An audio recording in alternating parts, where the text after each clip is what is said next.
आपका स्वागत है वीजीएन क्लासेस में। हाँ, आज हम आपको सोशल साइंस पढ़ाने वाले हैं। इसको छोटे बच्चे भी जो 6 क्लास में हैं, हमारे यहाँ एनसीईआरटी की बुक्स वगैरह पढ़ रहे हैं, वो भी उनके लिए भी ये बेनिफिशियल है।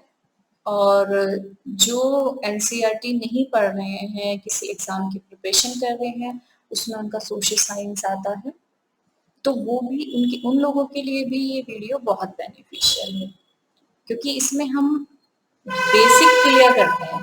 क्योंकि बेसिक हर एग्जाम में 5 to 6 क्वेश्चन, 5 to 10 क्वेश्चंस ये जरूर आते हैं। और जो छोटे बच्चे हैं, जिनकी ये जो जिनका ये सब्जेक्ट है क्लासेस में, उनके लिए तो ये ऑलरेडी बेनिफिशियल है। तो आइए, आज का हमारा पहला चैप्टर है सौरमंडल। जैसा कि आपको पीछे दिख रहा होगा, हमने इस क्लास के लिए ही बेसिकली तैयार किया है सौरमंडल, ताकि हम आपको दिखा भी सकें कि हमारा सौरमंडल कैसा होता है और कैसे उसमें प्लैनेट्स चक्कर लगाते हैं, प्लैनेट्स क्या होते हैं। ठीक है, तो हम सीधा समझाते हैं, फिर आपको हम इस पे समझाएंगे।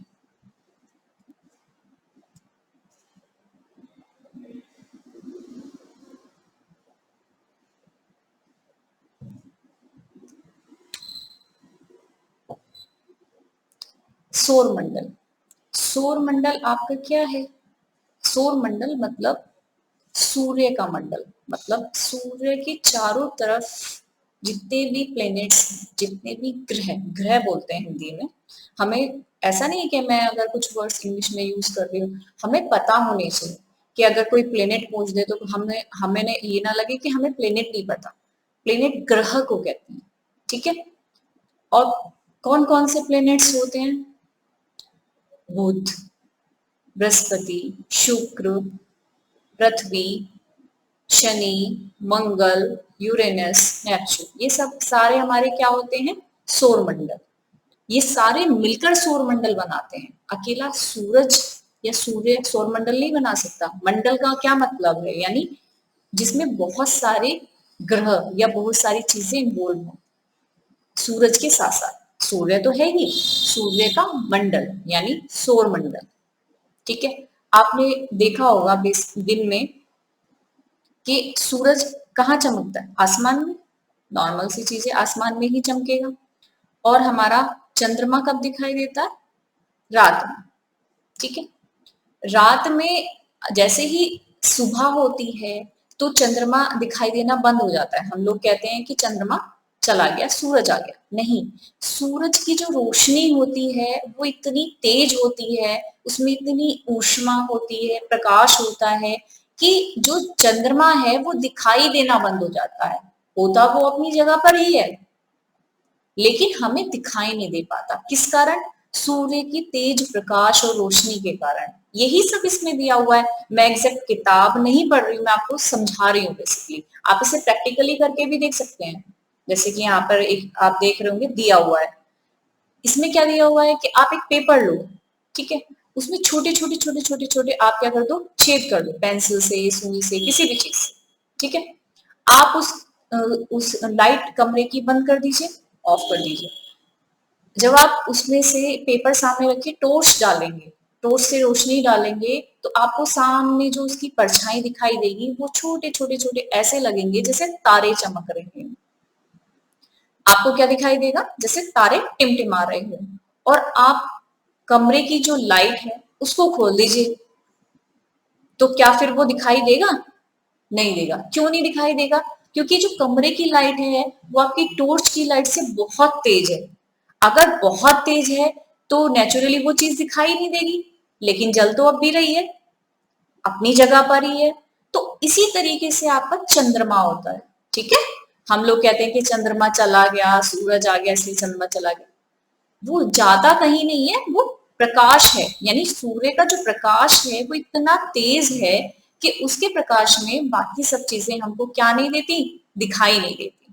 ठीक है, यही हम ये बताया है। ठीक है, पूर्ण चंद्रमा वाली रात पूर्णिमा होती है। ये तो आपको सबको पता होगा, पूर्णिमा कब होती है? जब पूरा चांद होता है। और ये नए चंद्र की रात्रि को अमावस्या कहलाते हैं। ठीक है, उसके बाद आसमान साफ है तो आप आसमान में अवलोकन करके देख सकते हैं। वही चीजें हैं, आप प्रैक्टिकली देखिए, आप सिर्फ बुक पर मत रहिए। जो चीजें हम बता रहे हैं आप जाइए रात में छत पे खड़े होइए, देखिए कि ऐसा है या मैम बस वैसे ही कह रही हैं। ठीक है, जो भी ये चीजें होती हैं, चंद्रमा, सूरज, ये जो भी आसमान में दिखाई देती हैं वो सब खगोलीय पिंड कहलाती हैं। खगोलीय पिंड, ठीक है। कुछ बड़े आकार के होते हैं, कुछ छोटे आकार के होते हैं, कुछ गैस के बने हुए होते हैं। ऐसा नहीं है कि सब हार्ड ही हैं। गैसों का भी एक वो आपका ग्रह होता है जो गैसों से ही बना होता है सिर्फ।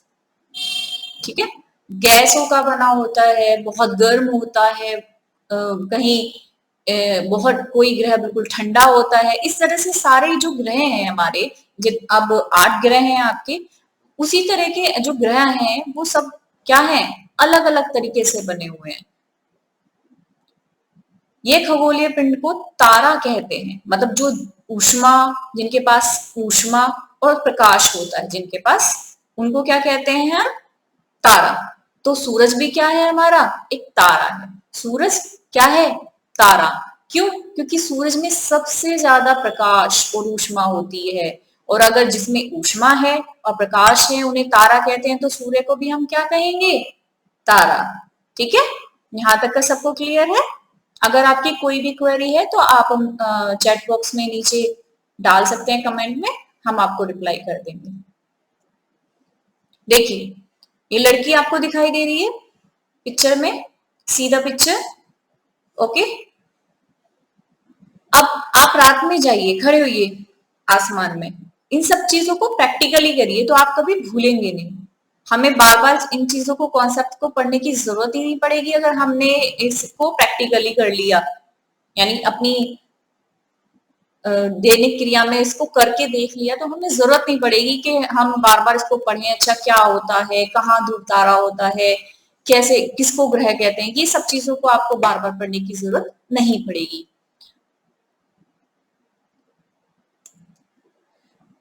सारे अनगिनत तारे जितने भी हैं हमें दूर से एक जैसे लगते हैं। कैसे लगते हैं, बहुत छोटे लगते हैं। एरोप्लेन देखा है आप लोगों ने, देखा है ना, कितना बड़ा होता है। हम अगर उसके पास जाके खड़े हो तो हम कितने बड़े नजर आते हैं उसके पास, लेकिन वो ही अगर आसमान में उड़ रहा है, हमसे इतना दूर है, तो कैसे दिखाई देता है हमको, बहुत छोटा सा। इसी तरीके से जो तारे हैं हमें बहुत छोटे दिखाई देते हैं, वास्तव में वो छोटे हैं नहीं। किस कारण नजर आ रहे हैं, सिर्फ दूर होने के कारण। छोटे नहीं है हमसे, वो सिर्फ दूर रहने के कारण वो हमको छोटे दिखाई देते हैं। ठीक है, रात्रि को आप आसमान देखते हो, वहां पे आपको बहुत सारे शेप्स नजर आएंगी तारों की। आप मतलब देखना कभी तो, अभी कभी आपको नजर आएगा इसमें, अच्छा इसमें तो स्पून बन रही है, चम्मच बन रही है।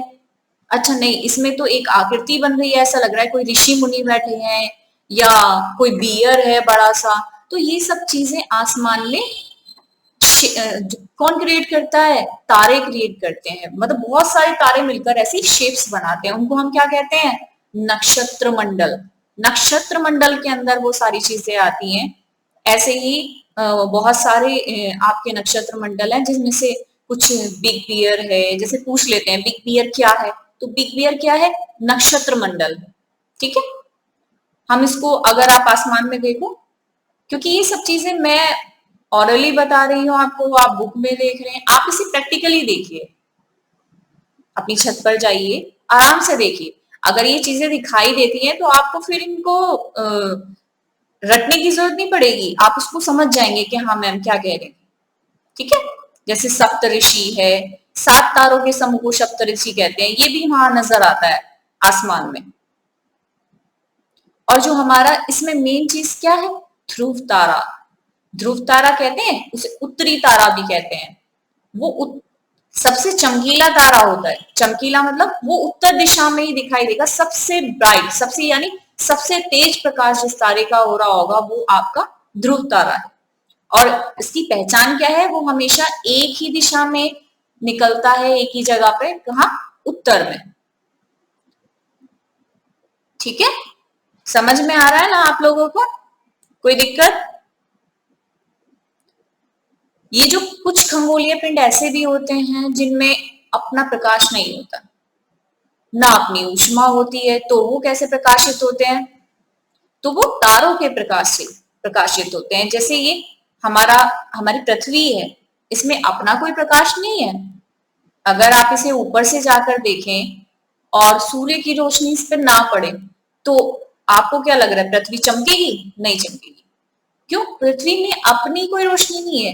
पृथ्वी जो है वो सूर्य, जो हमारा एक क्या है, तारा, उसके प्रकाश से चमक रहा है। ठीक है, उससे प्रकाश से हमारे पृथ्वी पे रोशनी होती है, तो हमारी पृथ्वी किससे चमकती है? सूर्य के प्रकाश। ठीक है, इन्हें ऐसे पिंड ग्रह कहलाते हैं जो दूसरे तारों के प्रकाश से प्रकाशित होते हैं। इनके क्या कहते हैं? पिंड ग्रह। अंग्रेजी हमारे ग्रह, ग्रह क्या होते हैं? इंग्लिश में प्लेनेट बोलते हैं। मैंने आपको शुरू में ही बता दिया था कि इसको प्लेनेट बोलते हैं। हमें पता होना चाहिए, चाहे हम यूज करें उसे नहीं करें वो अलग बात है, लेकिन हमें पता होना चाहिए कि ग्रह को प्लेनेट और प्लेनेट को ग्रह बोलते हैं।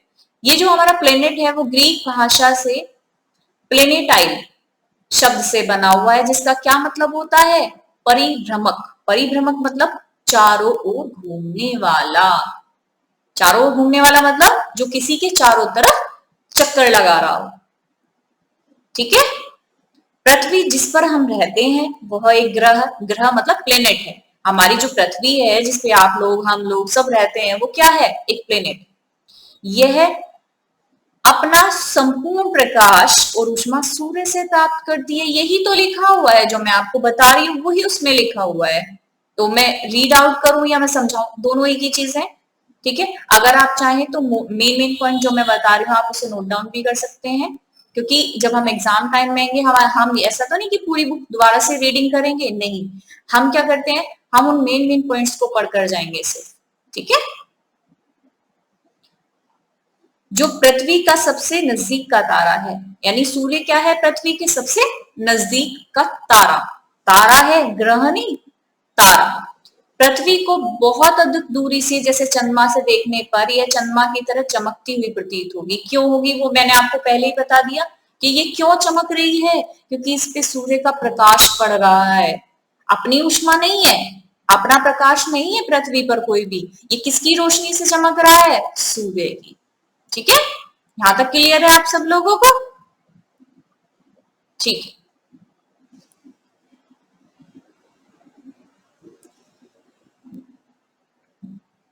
देखिए सौर मंडल।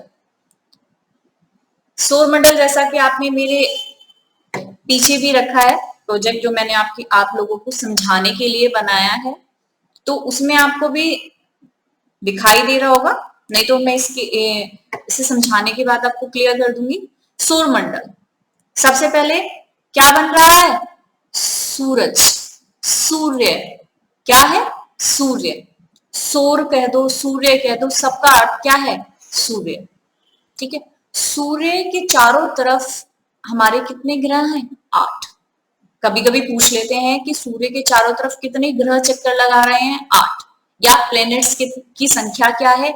8, 8। ठीक है, ऐसा नहीं है सौर मंडल में सिर्फ ग्रह हैं और सूर्य है, नहीं। कुछ उपग्रह भी हैं, जैसे हमारा चंद्रमा है, और भी जो हमारे ग्रह हैं उनके भी अपने उपग्रह हैं। खगोलीय पिंड हैं, क्षुद्र पिंड, क्षुद्र ग्रह हैं। क्षुद्र ग्रह मतलब छोटे छोटे टूट गए, जैसे हमारे भाई ये प्लैनेट्स आप घूम रहे हैं, कुछ इनसे आकर टकरा गया या फिर कुछ लग गया, तो वो चीज छोटा पार्ट एक टूट गया। अब वो टूट के नीचे तो नहीं गिरेगा, बहुत कम चांसेस होते हैं कि वो कहीं गिरे। बाकी वो भी क्या घूमते रहेंगे? कक्षा में घूमते रहेंगे। कक्षा मतलब उस जो हमारा जिस कक्षा में पृथ्वी या और ग्रह चक्कर लगा रहे हैं वो भी उसी में चक्कर लगाते रहेंगे। तो वो क्या है? क्षुद्र ग्रह। वो पिंड से तो अलग हो गए भाई, अपने ग्रह से तो अलग हो गए, लेकिन छोटे छोटे छोटे छोटे छोटे ग्रह वो भी वही चक्कर लगाते रहते हैं, इसलिए वो भी इनका हिस्सा है। ठीक है, इन सारी चीजों का मुखिया कौन होता है? सूर्य। सूर्य है इन सब का मुखिया। क्यों? क्योंकि हम इन सबको मिलाकर क्या कहते हैं? सौर मंडल। ये सबसे बड़ा होता है, बहुत गर्म होता है। गर्म क्यों होता है? क्योंकि ये गैसों से बना है। इसमें अपना बल और जो खिंचाव है वो उसको बांधे रखता है, इतनी ऊष्मा इसमें होती है। सौर मंडल का एकमात्र सोर्स ऊर्जा का, प्रकाश का, सब क्या है? सूर्य। हाँ, आप लोगों को तो पता ही होगा, गर्मी महसूस करते हो ना, कितना गर्म है सूरज। क्योंकि सबसे नजदीक तारा होने के बावजूद ये हमसे बहुत दूर है। हमने बताया था ना कि सबसे पृथ्वी के सबसे पास का तारा कौन है? सूर्य। पास का मतलब ये नहीं कि अभी बहुत पास है, पास का मतलब ये है बहुत पास है, फिर भी कितना दूर है? 15 करोड़ किलोमीटर दूर है पृथ्वी से। देखने में लगता है कि यहां से दिख रहा है, लेकिन नहीं, वो कितना दूर है? 15 करोड़ किलोमीटर दूर है। ठीक है, अब आते हैं आपके ग्रह पे। ये तो सूर्य हो गया, सूर्य ग्रह में नहीं आता, ये सब इनका मुखिया है। ग्रह में कौन से आते हैं? आपके 8 ग्रह होते हैं। बुध, शुक्र, पृथ्वी, मंगल, बृहस्पति, शनि, यूरेनस, नेपच्यून। ओके ओके, इसको देखो, यहाँ पे एक शॉर्ट ट्रिक भी दी हुई है। My very efficient mother just serve us nuts, यानी मेरी एफिशिएंट मदर हमें क्या सर्व करो? नट्स। ये शॉर्ट ट्रिक है। इसके फर्स्ट अल्फाबेट से क्या बन रहा है? प्लेनेट्स का नाम बन रहा है। जैसे क्या बन रहा है यहाँ पे? प्लेनेट्स के नाम बन रहे हैं आपके। जैसे आपका Mercury, Venus, Earth, Mars, Jupiter, Saturn, Uranus, Neptune. ठीक है, ये इनकी शॉर्ट ट्रिक बना दी। आप चाहे तो इसे ऐसे भी याद कर सकते हैं, MVEMJSUN, सन। MVEMJ सन, ऐसे करके भी आप इसे याद कर सकते हैं। आप अपनी शॉर्ट ट्रिक भी बना सकते हैं, जैसे भी आपको याद रहे। आप ये चाहे, यहां पर ये शॉर्ट ट्रिक दी हुई है, आप इसे भी कर सकते हैं याद। ठीक है, सौर मंडल में कितने ग्रह हैं? 8। वो सब क्या है? चक्कर लगा रहे हैं। कहाँ चक्कर लगा रहे हैं? सूरज के चारों तरफ। ऐसा नहीं है, सबकी अपनी अपनी कक्षा निर्धारित है कि सूरज से, ये सब दूरी के अनुसार दिए गए हैं। यानी सबसे पास कौन है? मरकुरी, फिर उसके बाद वीनस, उसके बाद अर्थ, उसके बाद Mars, Jupiter, Saturn, Uranus, Neptune. यानी ये दूरी के हिसाब से दी हुई है। यानी सबसे पास कौन सा ग्रह हो गया आपका? बुध। ठीक है, ये इनकी अपनी कक्षा है, उसमें ही ये सूरज के चारों तरफ चक्कर लगाते रहते हैं। उसी को हम क्या कहते हैं? क्लास, कक्षा। ठीक है, इनके जो रास्ते होते हैं वो गोल नहीं होकर दीर्घ वृत्ताकार होते हैं। ये ऐसे गोल गोल नहीं घूमते, ऐसे घूमते हैं, ऐसे। ठीक है, ओके। पहले जो हमारा प्लूटो था वो भी क्या था? ग्रह में आता था। किस में आता था? ग्रह में। 9 ग्रह हुआ करते थे पहले। कब से? 2006 से पहले। लेकिन 2006 में इन्होंने क्या किया, एक बैठक हुई जिसमें इस प्लूटो को क्या, किस में डाल दिया गया? बोनस ग्रह में। इसलिए जो प्लूटो है वो हमारा अब ग्रह यानी प्लेनेट्स के अंदर नहीं आता, वो किस में आता है? बोनो ग्रह में। यानी बोने ग्रह मतलब छोटा ग्रह। ठीक है, समझ में आया आप लोगों की?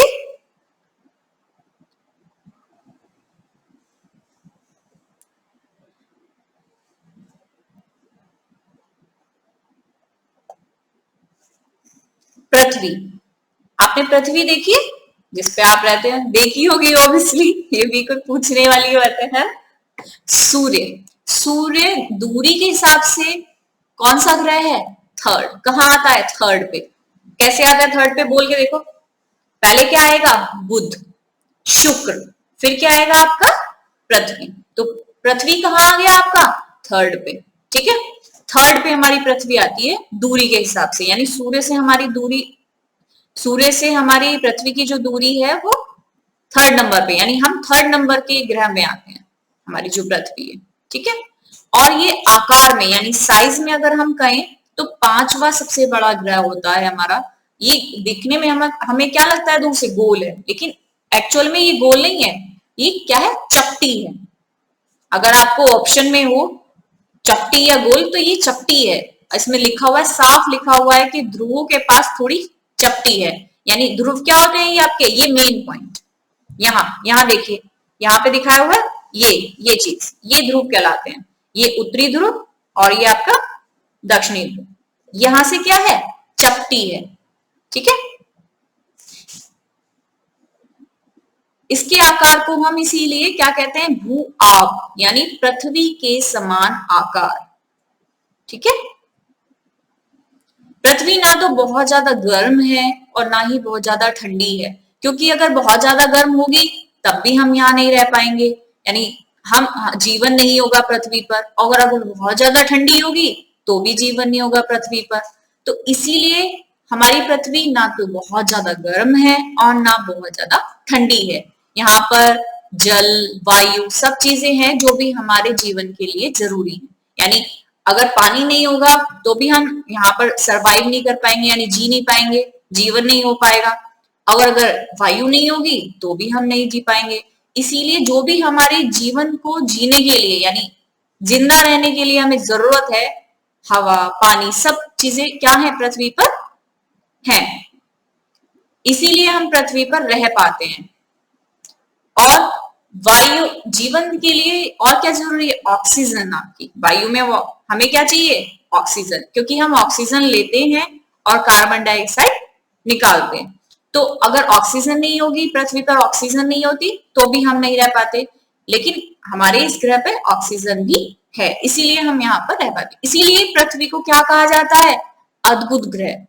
यानी पृथ्वी जो है हमारा, वो सौर मंडल का सबसे अद्भुत ग्रह कहलाता है, क्योंकि हम यहाँ पर जीवन है। पृथ्वी पर क्या है, जीवन है। अगर आप इसे ऊपर जाकर, ऊपर मतलब ये नहीं कि छत के ऊपर जाकर, नहीं, मतलब ऊपर यानी पृथ्वी से ऊपर जाकर देखें तो हमारी पृथ्वी कौन से रंग की नजर आती है, नीले रंग की। नीले रंग की क्यों नजर आती है, क्योंकि हमारी जो पृथ्वी है उसके 2/3 हिस्से पर क्या है, जल है, पानी है। इसीलिए इसको क्या कहते हैं, नीला ग्रह। इसीलिए हमारी पृथ्वी को क्या कहा जाता है, नीला ग्रह। बात क्लियर हुई आप लोगों को, समझ में आ रहा है? ओके, अब देखिए चंद्रमा। पहले हम वो बात कर लेते हैं, भाई ये तो बेसिक चीजें हर बच्चा जानता है। सूरज बच्चे ने देखा होगा, पृथ्वी भी, चंद्रमा भी। बाकी और प्लेनेट्स और ग्रह हो सकते हैं उन्होंने उसने ना देखे हो, लेकिन ये तो सब देखे हुए हैं। इसीलिए पहले हम इनकी बात करेंगे, बाकी ग्रह बाद में समझाएंगे। चंद्रमा क्या है, चंद्रमा ग्रह नहीं है, क्या है, पृथ्वी का उपग्रह है। क्या है, पृथ्वी का उपग्रह। ठीक है, ये पृथ्वी के व्यास, यानी पृथ्वी का जो व्यास होता है उसका क्या है, केवल 1/4 है। यह इतना बड़ा लगता है, फिर भी हमें क्यों लगता है इतना बड़ा, क्योंकि ये बहुत ज्यादा हमारी जो ग्रह है उसके नजदीक है। नजदीक का मतलब बहुत पास नहीं होता है, फिर भी बहुत दूर है। कितना दूर है आपका, 3,84,400 किलोमीटर दूर है। ये पृथ्वी से कितना दूर है, 3,84,400 किलोमीटर दूर। ठीक है, क्लियर हो रहा है ना आप लोगों को? आपकी कोई भी क्वेरी है तो आप कमेंट बॉक्स में डाल सकते हैं। चंद्रमा पृथ्वी का एक चक्कर 27 दिन में पूरा करता है। यानी इतनी बड़ी हमारी पृथ्वी है कि चंद्रमा को चक्कर लगाने में, एक चक्कर लगाने में कितना टाइम लग रहा है, 27 दिन, यानी लगभग मानो तो 1 महीना लग रहा है। ठीक है, इतनी बड़ी हमारी पृथ्वी है। इसीलिए जब वो चक्कर लगाता है चंद्रमा हमारी पृथ्वी के, इसीलिए कभी कभी क्या होता है कि हमें पृथ्वी, वो चंद्रमा का जो होता है पृथ्वी से सिर्फ एक ही भाग दिखाई पड़ता है। कभी लगता है ना कि चंद्रमा छोटा हो गया, चंद्रमा बड़ा हो गया, चंद्रमा गोल हो गया, आधा हो गया। नहीं, चंद्रमा तो उतना ही है, लेकिन वो चक्कर लगा रहा है, इसीलिए उसकी जो शेप है वो इसीलिए, यानी वो हमें अलग अलग तरह का इसलिए दिखाई देता है। ठीक है, इसकी सतह पर क्या है, चंद्रमा के पर्वत हैं, मैदान है, गड्ढे हैं। ठीक है, चंद्रमा की सतह पर छाया बनाते हैं। भाई अगर किसी चीज पे छाया होगी या गड्ढा होगा तो दूर से आपको कैसे लगेगा कि वहां क्या है, काला है कुछ। तो इसीलिए हमें जो निशान दिखाई देते हैं चंद्रमा पर वो इस वजह से दिखाई देते हैं। पूर्णिमा के दिन चंद्रमा पर इनकी छाया को देखा जा सकता है। अब आपको हम बताते हैं क्षुद्र ग्रह। क्षुद्र ग्रह क्या है आपके? क्षुद्र ग्रह मैंने शुरू में ही बता दिया था जब हम बता रहे थे कि सौरमंडल हमारा किस किस से मिलकर बना है। तो वो सूर्य ग्रह, उपग्रह, क्षुद्र ग्रह इन सब से मिलकर बना है। ठीक है, तारों, ग्रहों, उपग्रहों के अतिरिक्त बहुत छोटे छोटे पिंड जो होते हैं वो सूरज के चारों तरफ चक्कर लगा लेते हैं। क्षुद्र ग्रह कहां से? भाई क्षुद्र ग्रह बनते नहीं है नहीं। वो क्या हुआ, जैसे कोई चीज हमारे ग्रह में टकरा गई या टक्कर मार गई तो उसका कोई एक छोटा सा पिंड या छोटा सा टुकड़ा वो टूट गया और वो क्या कर रहा है, वो उसी मंडल में क्या कर रहा है, चक्कर लगा रहा है। जैसे जैसे ग्रह चक्कर लगा रहा है वैसे वो टूटा हुआ जो पिंड है, जो ग्रह है या जो हिस्सा है वो क्या लगा रहा है, वो भी चक्कर लगा रहा है। तो ऐसे एक नहीं है, हजारों हैं, लाखों हैं। तो वो सब जो चक्कर लगाते हैं उन्हें वो सब मिलकर क्या कहलाते हैं, क्षुद्र ग्रह, छोटे ग्रह, बहुत छोटे छोटे। ठीक है, ये बृहस्पति और मंगल की कक्षाओं के बीच ज्यादा पाए जाते हैं।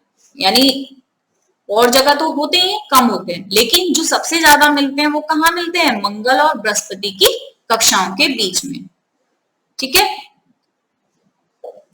ये देखो यही बताया गया है जो कि बहुत वर्ष पहले किसी विस्फोट के बाद ग्रहों से टूटकर अलग हो गए। हमने भी वही बताया, कुछ भी रीजन हो सकता है टूटने का। ठीक है, उल्कापिंड। उल्कापिंड क्या होते हैं आपके, सूरज के चारों ओर चक्कर लगाने वाले पत्थरों के छोटे छोटे टुकड़ों को क्या कहते हैं, उल्कापिंड। उल्कापिंड अलग हो, आपके क्या होते हैं, अलग। कैसे, मतलब एक ही है, दोनों सूरज के चारों तरफ चक्कर लगा रहे हैं लेकिन वो ग्रह में से टूटे हुए हैं। यानी ग्रह में से अलग हुआ हुआ भाग है, ग्रह के ही भाग हैं लेकिन क्या है, ग्रह में से अलग हो गए, इसलिए क्षुद्र ग्रह बोला। उल्कापिंड में भी छोटे छोटे टुकड़े होते हैं जो चक्कर लगाते रहते हैं, लेकिन वो क्या होते हैं, वो ग्रह के जो होते हैं, ग्रह के पीस नहीं होते, यानी ग्रह का हिस्सा नहीं होते, लेकिन वो भी क्या करते हैं, सूरज के चारों तरफ चक्कर लगाते रहते हैं। तो यही आपका डिफरेंस है किसमें, क्षुद्र ग्रह में और उल्कापिंड में। सुनने में दोनों सही लग रहा है, दोनों में क्या है, छोटे छोटे पत्थर हैं जो सूरज के चारों तरफ चक्कर लगा रहे हैं, लेकिन क्या, क्षुद्र ग्रह में ग्रह से टूटे हुए हैं, ग्रह से अलग हुए हुए हैं, और उल्कापिंड में वो जो एनवायरमेंट में होते हैं छोटे छोटे पत्थरों के टुकड़े, वो सब चीजें चक्कर लगाती हैं। ये दोनों में फर्क है। ये जो उल्कापिंड है, क्षुद्र ग्रह आपने सुना होगा कि वो टूटकर जमीन पे कुछ हिस्सा आके गिर गया, वो उल्कापिंड में से गिरते हैं। यानी जो पत्थर जो ग्रह में चक्कर लगा रहे हैं वो पत्थर कभी कभी उनकी प्रवृत्ति होती है वो पृथ्वी पर गिर जाते हैं इस प्रक्रिया के दौरान, जब वो घूम रहे हैं और वो जमीन पर आकर गिर जाए। कभी कभी उल्कापिंड पूरी तरह से जले बिना पृथ्वी पर गिर जाते हैं, इसलिए पृथ्वी पर क्या पड़ जाते हैं, गड्ढे। यानी जहां वो गिरेगा वहां क्या पड़ जाएगा, गड्ढा। अब ये मतलब नहीं है कि कितना बड़ा आकर गिरा, लेकिन आप देखिए प्रेशर कितना होगा, वो इतनी दूरी से, इतनी ऊंचाई से आकर गिरेगा, तो चाहे वो हल्का हो या भारी हो, वो गड्ढा धरातल हमारी जो सरफेस है उस पर कर ही देगा। ठीक है, खुले आकाश में एक ओर से दूसरी ओर तक फैली चौड़ी सफेद पट्टी की तरह एक चमकदार रास्ते को देखा है।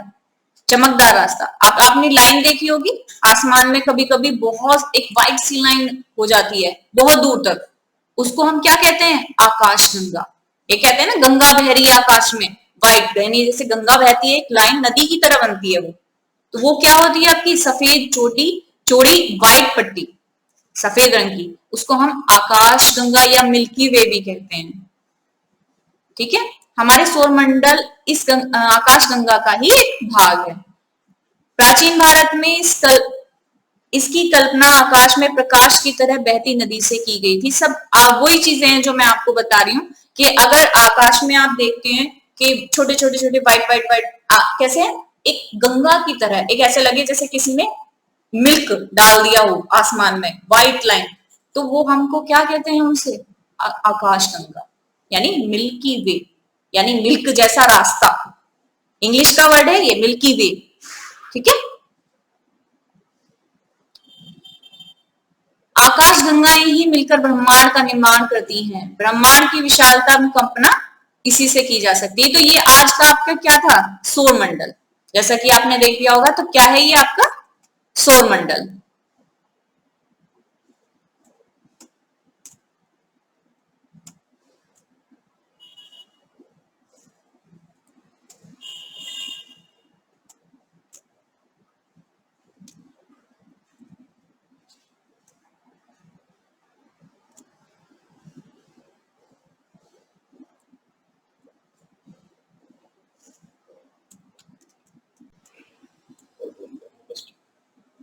समझ में आया आपको आज सौर मंडल का। अगर किसी को डाउट है तो देखिए, ये आप, मैंने आपके लिए प्रोजेक्ट बनाया है। यहाँ आपको सूरज दिखाई दे रहा है, सूर्य सबसे शुरू में ऐसे ही बताया था ना कि सूरज की चारों तरफ, ये मैंने पूरा नहीं बनाया, ऐसे आप इसको मानिए जैसे ये दीर्घवृत्ताकार चक्कर लगा रहे हैं सारे प्लैनेट्स। ये कितने प्लैनेट्स हैं आपके, 8। देखिए, Mercury, Venus, Earth, Mars, Jupiter, Saturn, Uranus और नेपच्यून। पूरा देखिए आप नीचे तक सारे प्लैनेट्स हैं। कितने प्लैनेट्स है काउंट करिए, ये 8 प्लैनेट्स हैं। ये इसी तरह से चक्कर लगा रहे हैं। देखिए बीच में हमने ये बनाया मार्स और जुपिटर के बीच में, यानी मंगल और बृहस्पति के बीच में ये जो रास्ता है, दिख रहा है आपको, एक्स्ट्रा व्हाइट लग रहा होगा कि ये छोटे छोटे, ये क्या है आपकी, ये आकाश गंगा है, यानी मिल्की वे। मिल्की वे इन्हें कहा जाता है, ठीक है। आपको देख के ज्यादा पता चल जाएगा, समझ में आएगा, इसलिए हम आपको दिखा रहे हैं। सूरज के सबसे पास कौन हो गया, मरकुरी, दिख रहा है, यानी बुध। हिंदी में कहें तो बुध, इंग्लिश में मरकुरी। तो ये सूरज क्या है, सबसे नजदीक है। और पृथ्वी क्या है हमारा, दूरी के हिसाब से कहाँ पे आता है, 3rd नंबर पे। यानी अर्थ जो है, यानी हमारी पृथ्वी जो है, वो 3rd नंबर की सबसे क्या है, सबसे बड़ी ग्रह है। और अगर इसे आकार के बेस पे देखेंगे तो हमारा ये 5वां सबसे बड़ा ग्रह है, ठीक है। क्लियर है सबको। तो आज के लिए बस इतना ही। आज का चैप्टर हमारा सौर मंडल खत्म हो गया है। अगर आपको कोई भी डाउट है तो आप कमेंट बॉक्स में कमेंट कर सकते हैं, हम उसका रिप्लाई कर देंगे। और आप हमारे चैनल को सब्सक्राइब करना ना भूलें। अगर आपको अच्छा लगा है तो सब्सक्राइब, लाइक, शेयर जरूर करें। Okay, thank you.